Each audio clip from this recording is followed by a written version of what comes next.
এদিকে শিশু রামিসা হত্যাকারীদের সর্বোচ্চ শাস্তি হবে বলে আবারও আশাবাদ জানিয়েছেন স্বরাষ্ট্রমন্ত্রী সালাউদ্দিন আহমেদ। সামাজিক মূল্যবোধ অপসংস্কৃতির কারণে ধর্ষণের একাধিক ঘটনা ঘটছে বলেও জানান তিনি। সচিবালয়ে আজ সাংবাদিকদের সাথে মতবিনিময়কালে একথা বলেন স্বরাষ্ট্রমন্ত্রী। রোববার সচিবালয়ে বিএসআরএফ সংলাপ। এ সময় সাংবাদিকদের শিশু রামিসা হত্যা মামলার সর্বশেষ তথ্য জানান স্বরাষ্ট্রমন্ত্রী। বলেন, স্বরাষ্ট্র মন্ত্রণালয়ে সব কাজ শেষ হয়েছে।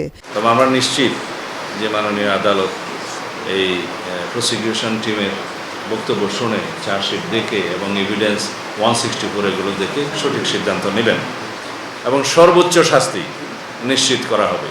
সাম্প্রতিক শিশুদের উপর সহিংস ঘটনা বেড়ে যাওয়া এক সামাজিক অবক্ষয় মনে করেন স্বরাষ্ট্রমন্ত্রী। বলেন, অপসংস্কৃতির প্রভাবে সমাজে এ ধরনের অপকর্ম বেড়েছে। এ সময় তিনি জানান, গত 3 মাসে ধর্ষণে অভিযুক্ত কোনো আসামি ছাড় পায়নি।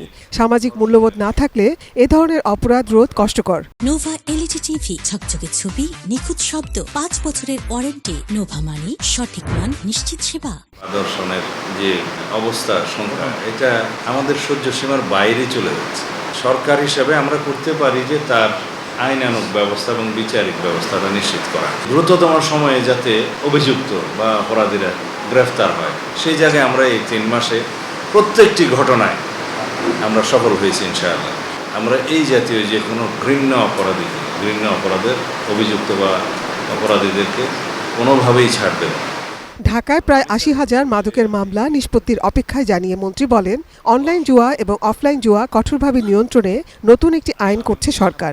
এটি তোলা হবে আগামী মন্ত্রিসভায়। অনলাইন জুয়া কঠোরভাবে নিয়ন্ত্রণের জন্য এই অপরাধগুলোর জন্য আলাদা একটা আইন প্রণয়ন আমরা হাতে নিয়েছি। আশা করি ইনশাআল্লাহ আগামী সেশনে সেই আইনটা আমরা পাবো। এখন পর্যন্ত যে আইনটা আছে সেটা একদম মানদাত্তা আমলের। রিকনসিলিয়েশন কমিশন কি হচ্ছে, এ প্রশ্নেরও জবাব দেন স্বরাষ্ট্রমন্ত্রী। ভবিষ্যতে একটা রিকনসিলিয়েশন কমিশন গঠন করার উদ্যোগ নেব। সেই জায়গাতে আমরা এখনো আছি, কিন্তু সেটা এখনই করা হবে কিনা এই বিষয়টা আমরা বিবেচনায় রাখিনি।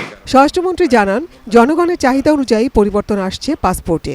যে পাসপোর্টগুলো ইস্যু করা হবে সেই পাসপোর্টে আমরা আগের মতোই অ্যাকসেপ্ট ইসরায়েল শব্দটা যুক্ত করব। এটা আমাদের সিদ্ধান্ত, আর এটা বাংলাদেশের গণমানুষের চাহিদাও বটে। সাংবাদিকদের প্রশ্নের জবাবে স্বরাষ্ট্রমন্ত্রী বলেন, শেখ হাসিনাকে বন্দি বিনিময় চুক্তির আওতায় আইনি প্রক্রিয়ায় আনা হবে। এক্সট্রাডিশন ট্রিটি বিটুইন 2 কান্ট্রিজে এই বিধান মতে ভারত সরকার তাকে ফেরত পাঠাবেন। আমরা তো চাই তাকে তিনি বিচারের মুখোমুখি হন। বিএনপি গণমাধ্যমের স্বাধীনতায় বিশ্বাসী জানিয়ে সালাউদ্দিন আহমেদ বলেন, সামাজিক মাধ্যমে যেসব অসামাজিক কার্যকলাপ হয় সে ব্যাপারে সাংবাদিকদের ভূমিকা থাকা উচিত। যারা খুব সামাজিক মাধ্যমের অসামাজিক ব্যবহার করা শুরু করেছেন তাদের প্রতি যেন আপনাদের কিছু পরামর্শমূলক বক্তব্য থাকে। Nazia Afrin, ATN news, Dhaka.